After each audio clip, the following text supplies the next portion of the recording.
Hello everyone and welcome back to another tutorial from Tech for Gamers. In this video, I'm going to show you how you can download and install the Schedule 1 game on your PC.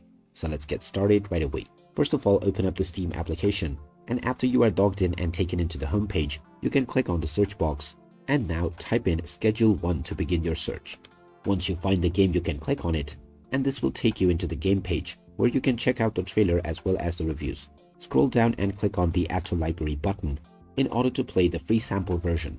In order to purchase the game, click on the Add to Cart button, and once it is added to your cart, you can proceed forward in order to continue to your payment. Now you may use your Steam Wallet balance or any one of the payment methods from the drop-down menu, and after entering your credentials followed by your billing information, you can complete the transaction and the game will be added to your library. You can then complete the installation in just a few clicks, and once it is done, you can start enjoying the Schedule 1 game on your PC. So there you have it. That is how easy it is to download and install the Schedule 1 PC game. If you find this video helpful, don't forget to hit that like button and subscribe to our channel for more useful tips and tutorials. Thanks for watching, and I will see you again in the next video.